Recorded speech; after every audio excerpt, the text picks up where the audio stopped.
Vážení priatelia, prvé nominácie boli ohlásené. O najhlúpejšieho novinára na Slovensku bojujú zatiaľ traja kandidáti.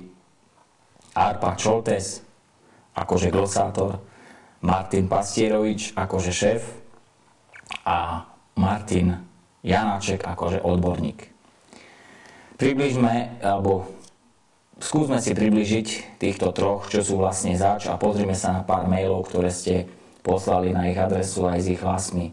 Som prekvapený, že píšu rôzni aj zamestnanci médií alebo bývalí kolegovia týchto ľudí alebo ľudia, ktorí prišli do styku s týmito ľuďmi. Nečakal som ani, že niekto spomenie napríklad Arpada Šoltesa, pretože nejak výrazne sa ja si myslím, že nezaujal ľudí nejakým výrazným spôsobom, tak ako píše tu Marika Eš. Je to glosovanie Arpada Šoltesa bolo už dávno vymyslené vami, keď ste písali pre časopis Star tú zadnú stranu. No, môžeme povedať, že vlastne to, čo on sa snaží veľmi, veľmi zle napodobniť alebo nejakým spôsobom odkopírovať, pretože to treba robiť s rozumom a treba sa trafiť do miesta, ktoré je skutočne kritizované a ktoré oprávnene človek kritizuje, nielen ako tliachať jedno cez druhé a len aby, ja neviem, to vyznelo nejakým spôsobom zle, to sa nedá. To človeka treba aj nájsť nejakú dobrú vec, čo sa týka nejakej pozitívnej veci, ale na druhej strane aj kritizovať tam, kam má. Arpad Šoltes ale má jednu chybu, že má vysortírovaných ľudí. My keď sme písali tú zadnú stránku, tak nám bolo jedno, či je to človek z top manažmentu, či je to ten alebo ten alebo ten.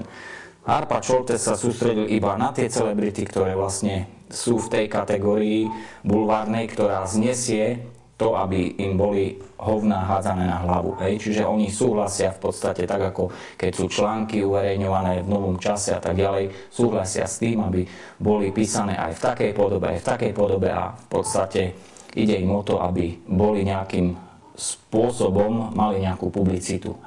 Ale nechcem ako teraz sa na túto tému baviť.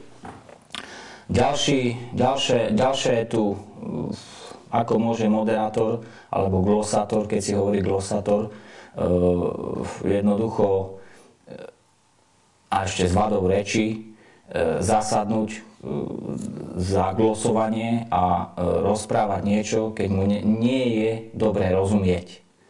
Takže ak by neukazoval tie články, o kom je, tak ani nevieme, o čom sa rozpráva. To píše Juraj P. To je váš názor na Arpada Šoltesa. Ďalšia vec je tu. Ľudia, o ktorých Arpad Šoltes rozpráva, alebo do ktorých sa púšťa, sú presne tí, ktorí sú v denníku Nový čas, alebo plus jeden deň. To znamená, že robí iba PR týmto denníkom, nič viac. Toľko z názorov. Poďme na ďalšieho, Martin Pastierovič. Na Martina Pastieroviča došlo, tu niekto zrejme je veľmi nahnevaný skrz jeho práce, alebo vytušil som to, lebo tieto veci ľudí nezaujímajú, čo v robote a tak ďalej, ale počet hlasov má.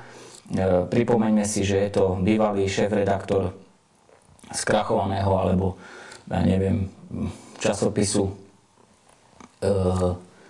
Nový čas ľudia a momentálne šéfuje nejakej internetovej stránke s názvom čas.sk. No, to sú asi tí, ktorí, keď si pamätáte, natočil Roba Miklu v protialkoholickej liečebni, tak bez toho, aby sa niekoho opýtali, alebo že či s tým niekto súhlasí, jednoducho si dali na stránku video, ktoré som ja natočil. Čiže jednoducho to ukradli, čiže sú to zlodeji materiálov. Žijú z toho, kto niečo urobí a vlastne pustia si to na stránku a hotovo, nezaujímajú, že či niekto jednoducho budú sa tváriť, že sú veľkí majstri že niečo vedia, že niečo robia, ale pritom sedia v kancelárii, brazdia po internete a sťahujú si veci, ktoré im nepatria. Takže toľko moja osobná skúsenosť z www.cas.sk alebo CAS.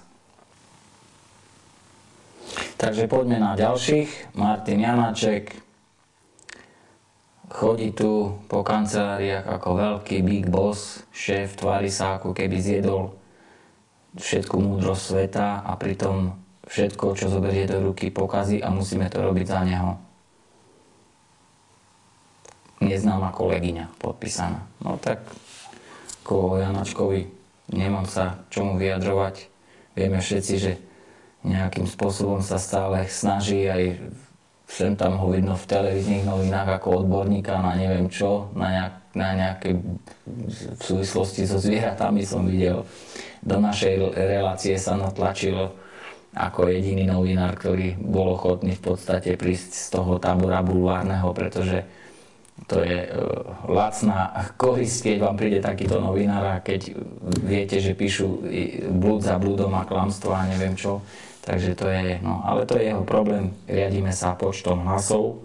Počet hlasov je jasný na prvých 3 miestach, alebo ešte to nepočítam tak, ale najviac hlasov má Arpad Šoltés, Martin Pasírovič a Martin Janáček. Takže z týchto 3 zatiaľ bojujeme o najhlúpejšieho novinára. Keby som ja akože rozhodoval, alebo ja sa zúčastnil toho, tak sú v zálohe aj iní novinári, ktorí mne osobne ležia v žalúdku, ale rozhodujete vy, ja som vyhlasovateľ ankety, vy ste hlasujúci, hlasujte aj naďalej a budem sa tešiť.